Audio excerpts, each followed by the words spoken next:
Aujourd'hui, j'ai réacté une vidéo du chef Otaku sur Jiren et vous allez voir, j'étais vraiment pas d'accord avec lui. Je vous laisserai me dire en commentaire vos avis concernant Jiren, si c'est le pire ou le meilleur antagoniste dans tout Dragon Ball, mais ça va faire extrêmement débat. Comme d'habitude, pouce bleu, commentaire et surtout abonnez-vous, on rush les 10 000 abonnés avant la fin de l'année si possible. Et sur ce, je vous souhaite une très bonne vidéo. Il y a des moments dans l'histoire de Dragon Ball dont tous les fans se rappellent exactement où ils étaient quand ils les ont vécus.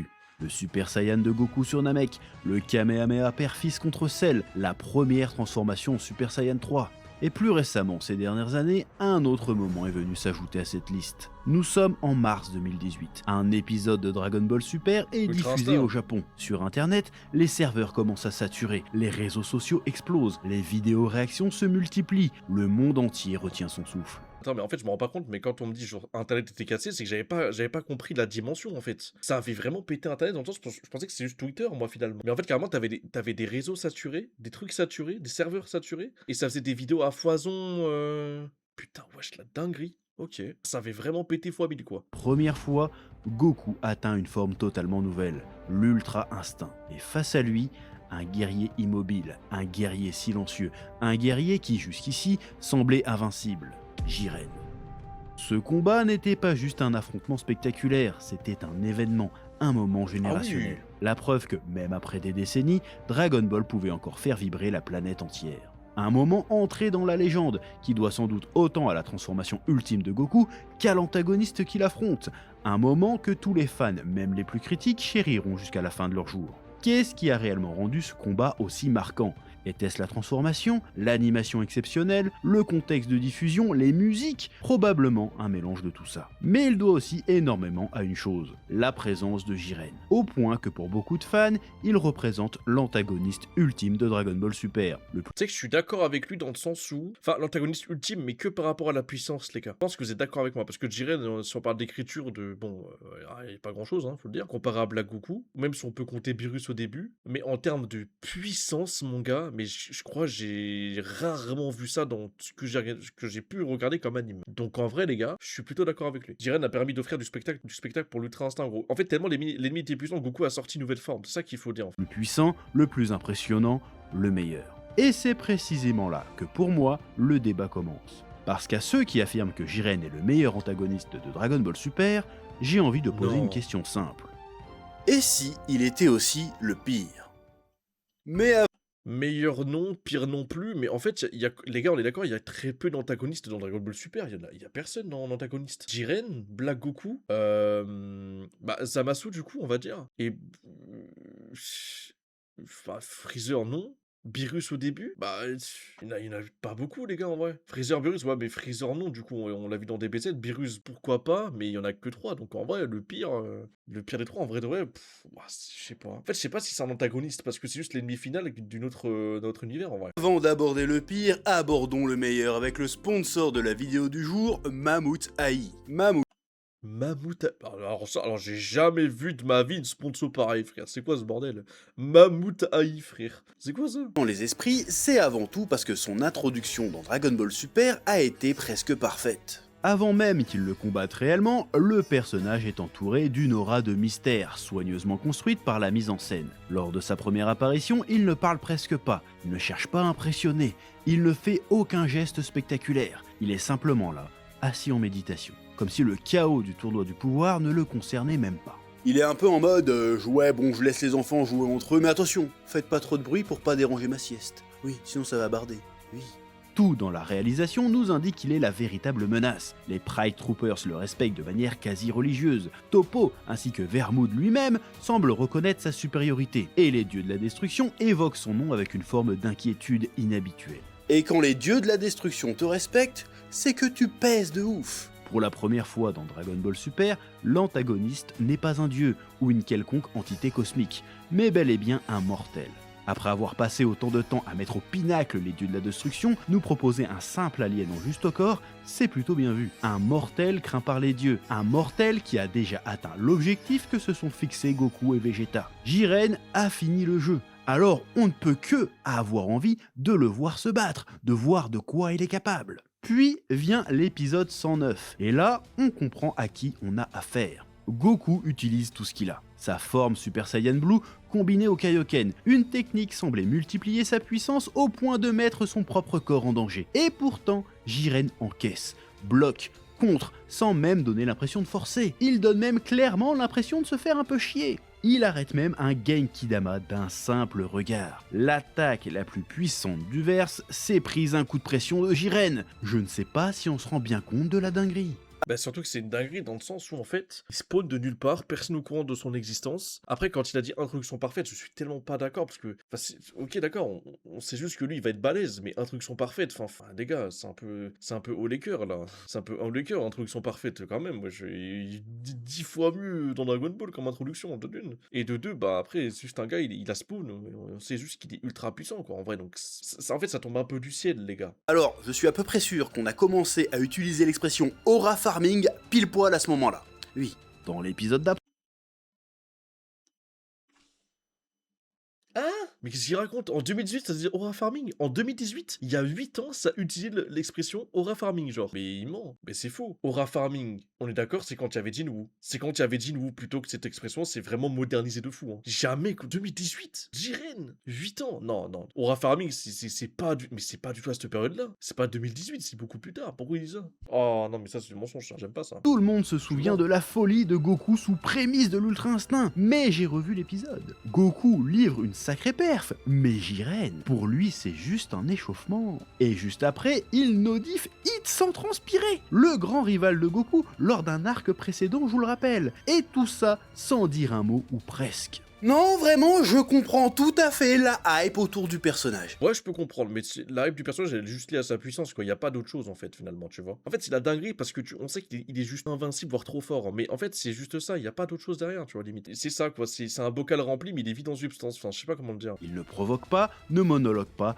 ne cherche pas à humilier ses adversaires. Il agit avec une froideur presque clinique, comme si le combat n'était qu'une formalité, une obligation. Cette puissance calme, silencieuse, presque abstraite, contraste fortement avec les antagonistes emblématiques du passé. Là où Freezer et Cell prenaient plaisir à dominer, Jiren semble avoir dépassé ce stade. Il ne cherche pas à prouver qu'il est le plus fort, il le sait. Et c'est précisément cette certitude qui le rend inquiétant. Il devient moins un personnage qu'une présence, moins un rival qu'un obstacle inévitable. Cette impression atteint son paroxysme lors de l'éveil de l'Ultra Instinct. Pendant des décennies, Dragon Ball a construit sa mythologie autour de transformations spectaculaires, chacune marquant une étape dans l'évolution de Goku. Mais l'Ultra Instinct n'est pas une transformation comme les autres, c'est un état divin. Ah, voilà, on est d'accord. Il a bien dit les termes, du coup, c'est un état. Parce qu'en fait, il y a beaucoup de gens qui disent transformation, du coup. Mais là, du coup, c'est vraiment un état. Rupture totale avec la logique habituelle du combat. Et si cet instant est aussi marquant, c'est en grande partie parce que Jiren en est le déclencheur. Sans cette pression constante, sans cette domination presque humiliante, Goku n'aurait jamais été poussé aussi loin. En ce sens, Jiren joue parfaitement son rôle d'antagoniste, celui d'une force nécessaire pour faire évoluer le héros. Goku, pendant le tournoi, il balance tout ce qu'il a. Il monte le SCJ1, SCJ2, le God, le Blue Kaioken. Alors que Jiren, lui, il débarque que avec ses gros muscles, pas de transformation, pas de power-up, rien du tout, ce qui est extrêmement rare, voire du jamais vu pour un méchant de Dragon Ball. Et en plus de ça, ça l'empêche pas de casser des bouches. Oui. Son design participe également à cette efficacité. Jiren possède un physique extrêmement simple, presque minimaliste, un corps massif, des yeux noirs sans expression, un costume sobre, on dirait un petit gris de Roswell sous stéroïdes. Après, pour revenir à ce qu'il vient de dire, en termes de flow et de chara-design, en vrai de vrai, pas la dinguerie du siècle. Pas se mentir, les gars, si vous me sortez que ça, c'est la dinguerie du siècle, honnêtement, pitié, vas-y frère, il y a 10 fois mieux. Mais après, en termes de chara-design, on dirait juste une couille, quoi, avec tout le respect, quoi. Ok, c'est un monstre de puissance, ça, on dira pas le contraire, mais tu peux pas dire qu'il a un chara-design de bien, ou je sais pas quoi, enfin, chacun son avis, mais tu vois pas en quoi là, le chara-design, il est bien, quoi. Tu mets juste un mec qui est ultra musclé, il a une tête de bite. Genre sincèrement, même moi qui sais pas dessiner, je peux le dessiner facilement, c'est ça. Simplicité renforce son côté universel, presque symbolique. Il incarne une idée plus qu'une identité, celle de la puissance absolue. Pendant une grande partie du tournoi du pouvoir, Jiren est présenté comme un personnage monolithique. Il est toujours là, en arrière-plan, silencieux mais omniprésent, comme une menace qui plane sur tous les combattants. Même lorsqu'il n'agit pas, il impose une pression constante sur le récit. Le spectateur sait qu'à tout moment, il peut intervenir et renverser la situation. Cette gestion du personnage est extrêmement intelligente. car elle permet de maintenir une tension durable sans avoir besoin de le montrer constamment en action. Jiren devient ainsi le fantasme du boss final parfait, une montagne infranchissable, un titan à affronter et à abattre. Ouais, Jiren, c'est un petit peu le grand frère du quartier, tu vois, qui est tranquille dans son coin, mais qui descend de temps en temps en bas du bâtiment dès que quelqu'un fait le show pour le calmer, pour appeler c'est qui le patron. Il arrive, il la gifle direct, et oui. Freezer commence à s'emballer, à faire un peu trop le malin, bam, une gifle. Magikaio qui commence à éliminer des Pride Troopers, là, bam, il arrive, vient le calmer direct. Goku qui commence à le titiller, grosse calotte dans sa bouche, bah oui, on n'a pas le temps, nous. À ce stade de l'histoire, tout semble indiquer que Dragon Ball Super tient enfin un antagoniste capable de rivaliser avec les grandes figures du passé. Un ennemi qui redonne de l'enjeu, qui oblige le héros à évoluer. Mais en fait, le truc là où je suis d'accord avec lui, c'est que c'est vrai que, ok, il fait partie de tes top antagonistes parce qu'il est trop fort, mais c'est juste parce que c'est un monstre des puissances. Il y a rien d'autre derrière, frère. Il y a rien d'autre derrière. Enfin, je trouve que c'est pour moi, en fait, Jiren, il est un peu hors catégorie des antagonistes de tout Dragon Ball. Parce qu'en fait, t'as les antagonistes de DBZ, tu vois, mais Jiren, c'est juste un gars, il est juste trop fort. Genre, il y a rien d'autre derrière, en fait, c'est le vide. Pose une présence quasi mythologique, un antagoniste qui impressionne, fascine et surtout qui promet un affrontement d'anthologie. Jiren apparaît alors comme la réussite totale d'un Dragon Ball moderne plus spectaculaire, plus cosmique, plus ambitieux que jamais. Mais c'est là que mon avis sur le personnage devient paradoxal. Je comprends tout à fait que son côté monolithe invincible, aura farmer, incarnation de la puissance absolue, a d'attrayant. Le gars a fait des démonstrations de puissance à faire passer Buan, qui est le plus fort des bouts, pour un Chaozu, mais oui. Cependant, je trouve que ce qui fait la force du personnage, c'est aussi paradoxalement ce qui fait un peu sa faiblesse. C'est-à-dire qu'il est très fort, il est très stylé, mais niveau personnalité, il est quand même ultra méga fat sa mère. Bah frérot, c'est le vide, hein. Il y a rien d'autre en fait, c'est juste on est tous d'accord pour dire que c'est un monstre de puissance, hein. Mais c'est tout, il y a rien d'autre en fait, il y a pas d'autre avantage. Si on le compare aux antagonistes historiques du manga original, c'est le seul personnage qui n'est défini que par sa force. Frieza, Cell, Boo, Piccolo, Vegeta avaient tous une personnalité forte qui les faisait exister au-delà de leur combat et de leur puissance. Sans remonter très loin, Zamasu avait lui aussi 10 fois plus de personnalité que Jiren. Bah, bien sûr. C'est un personnage unidimensionnel, mais on sent qu'il n'était pas censé l'être à ce point. Comment je le sais ? Parce que Jiren est certes un antagoniste, mais ce n'est pas un méchant.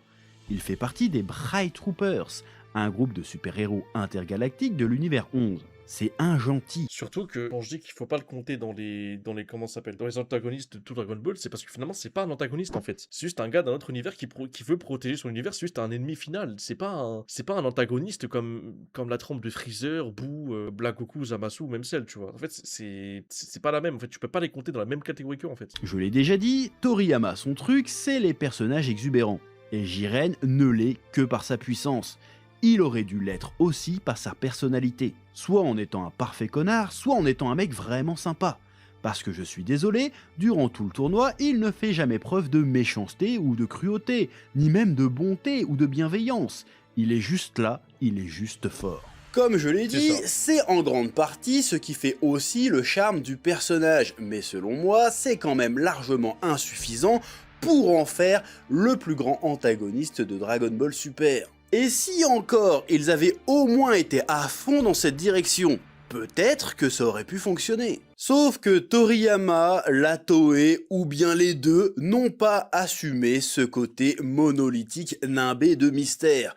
Et ils ont fait l'erreur de lui donner une origin story dans l'épisode 127. Ah non, mais comment ça c'est une erreur? Au contraire. Mais au contraire, ça rajoute du lore au personnage et surtout ça donne un intérêt au personnage. Parce que là, le seul intérêt, c'est qu'au final, il est juste trop fort. C'est juste un mec, il est trop fort, il pop comme ça, on l'a créé et puis il est juste trop fort. Il fait juste passer. En fait, le personnage sert juste d'ennemi final à Goku qui passe en ultra instinct, quoi, c'est tout. Non, il y a un petit lore. On sait pourquoi c'est un monstre de puissance en fait, finalement. C'est un tout petit peu, c'est rien du tout. Mais on a quand même une raison, un truc. Donc ça rajoute quand même du lore. Pourquoi c'est une erreur? Et jeune, sa vie bascule lorsqu'un ennemi surpuissant massacre sa famille sous ses yeux. Incapable de protéger ceux qu'il aime, Jiren est alors confronté pour la première fois à un sentiment d'impuissance totale qui va profondément marquer sa vision du monde. Recueilli par un maître, il commence à s'entraîner pour devenir plus fort, avec l'espoir de pouvoir un jour se venger et empêcher que d'autres tragédies similaires ne se reproduisent. Pendant un temps, il trouve une nouvelle famille auprès de ses compagnons d'entraînement, développant des liens, une confiance qui semble lui permettre d'avancer. Mais le drame se répète, son maître est à son tour tué par le même ennemi, et lorsque Jiren cherche à poursuivre le combat, ses camarades refusent de le suivre, effrayés par la puissance de leur adversaire. Abandonné une seconde fois, Jiren comprend alors une vérité fondamentale. La confiance et l'amitié ne suffisent pas à protéger les gens. Seule la force absolue permet d'éviter la souffrance et la perte. À partir de ce moment, il décide de se consacrer entièrement à l'entraînement, coupant progressivement ses émotions et ses attachements. Sa quête n'est plus motivée par la vengeance, mais par la volonté de ne plus jamais dépendre de qui que ce soit. Et bah justement, pourquoi du coup c'est une erreur alors je comprends pas. Pourquoi c'est une erreur comme il dit le chef Otaku? Au contraire, ça rajoute un peu de l'or et surtout on sait pourquoi c'est devenu un monstre de puissance. On sait pourquoi c'est un mec sans émotion. Alors c'est pas la dinguerie du sexe, c'est ultra cliché, mais au moins ça rajoute un peu quelque chose et pour moi c'est très bien quoi. Enfin je vois pas en quoi c'est mauvais. Philosophie forge le guerrier froid, solitaire extrêmement déterminé que l'on découvre plus tard comme membre des Pride Troopers et champion de l'univers 11. Une origin story somme toute assez classique, basique même. Mais originalité n'est pas synonyme de qualité. C'est pas tellement que ce soit le coup classique de l'antagoniste devenu froid parce que les autres l'ont trop déçu le problème. Le problème, c'est que la révélation du passé de Jiren n'est pas à la hauteur de l'aura mystérieuse du personnage. Son histoire aurait pu être intéressante si elle avait été mieux racontée.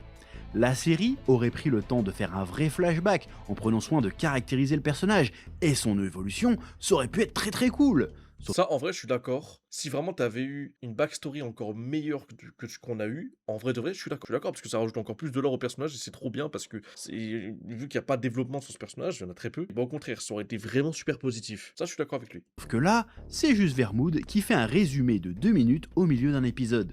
L'être malfaisant qui a tué les parents et le maître de Jiren n'a même pas de nom, ni même de visage. C'est vrai qu'on sait même pas qui c'est qui a tué les darons de Jiren dans le flashback, on sait même pas qui c'est. C'est juste une aura violette avec des yeux rouges comme on peut voir à l'écran, mais il y a juste ça en fait, il y a que dalle. C'est vrai que je suis d'accord avec ça, parce qu'on peut se contenter de seulement ça, parce qu'ils ont quand même fait l'effort de mettre une backstory même si c'est ultra cliché, mais ils auraient pu quand même plus développer en tout cas. Juste une silhouette. Son maître non plus n'a pas de nom, son peuple non plus. Comment voulez-vous qu'en tant que spectateur, on en ait quelque chose à battre de son passé tragique si on nous explique pas grand-chose finalement, si on nous présente rien? À cause de cette origin story bâclée, Jiren est passé du plus grand aura farmer du verse à un vulgaire Sasuke de Wish. Je pense qu'ils auraient dû assumer d'en faire un pur symbole de puissance et de ne pas l'expliquer plus que ça. C'est ce qu'ils ont fait avec Hit, et ça marche très bien. Le gars arrive, aura farm, fait des attaques stylées et repart. Certes, ça n'en fait pas un grand personnage, mais au moins il reste cool.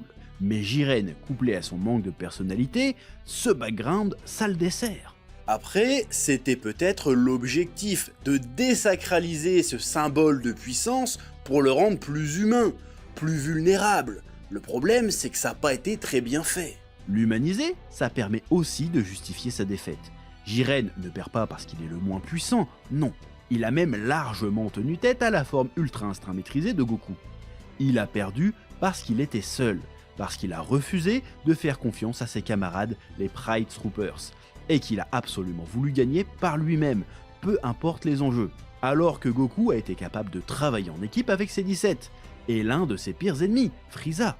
Alors c'est ça, l'âme de l'univers 7, la confiance. Ce sont les derniers mots qu'il prononce au moment de sa défaite. Cette réplique me fera toujours doucement rigoler parce que Goku et Frieza ne se font absolument pas confiance, il y a zéro moment de confiance là-dedans, c'est juste qu'ils ont vraiment pas le choix de s'associer. Tout ça pour dire que le soi-disant meilleur antagoniste de Dragon Ball Super a été vaincu par le pouvoir de l'amitié.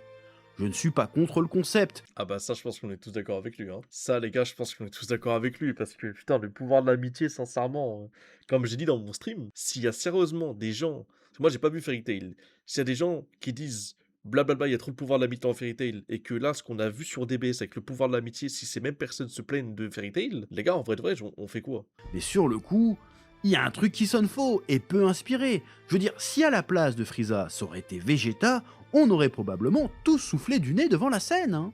Elle est marquante parce que c'est Goku et Frieza. Mais du coup, ils ne sont pas amis.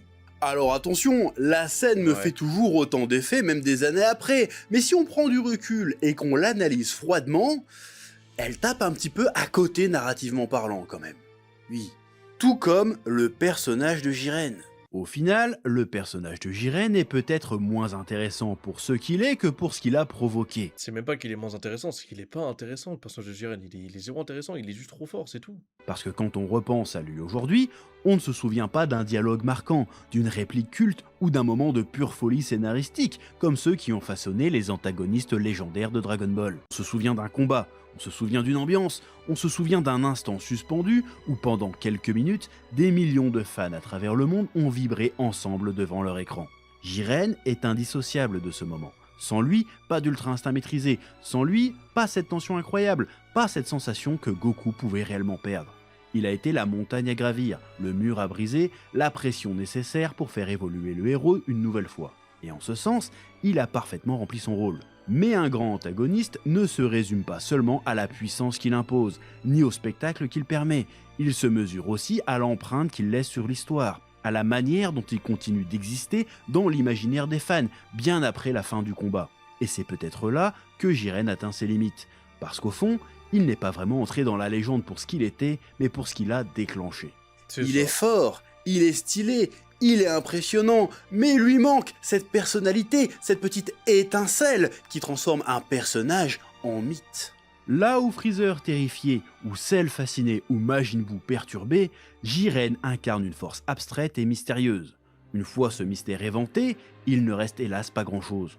Le personnage incarne une bonne partie de la série, l'une des grandes qualités de Dragon Ball, la puissance évocatrice. Cet élan qui, au détour d'un plan, d'une action, fait travailler l'imagination du spectateur. Jiren fasciné pour ce qu'il évoquait en nous, mais lorsqu'il s'est dévoilé, on s'est rendu compte que la réalité n'était pas du tout à la hauteur de ce que le personnage nous faisait ressentir. Et peut-être que c'est ça, au final, la vraie place de Jiren dans Dragon Ball. Pas le meilleur antagoniste, pas le pire non plus, mais le symbole d'un Dragon Ball moderne capable de produire des moments absolument légendaires et à nous faire ressentir tellement d'émotions, mais qui, une fois l'euphorie du moment passé, nous laisse un sentiment étrange. Celui de ne pas avoir aimé Dragon Ball Super pour ce que la série était réellement, mais pour ce qu'elle nous a fait ressentir dans de rares moments. Ce n'est pas le personnage de Jiren qu'on aime, c'est l'idée de Jiren, le souvenir qu'on en a. Le souvenir qu'on a de Jiren, c'est juste son combat contre Goku. Y a rien d'autre, les gars. Y a rien d'autre. C'est ça le truc qu'il faut qu'on retienne. Y a rien d'autre, ma gueule. À la fois un peu classe et un peu triste quand même. En tout cas, Dragon Ball, c'est la vie. Oui.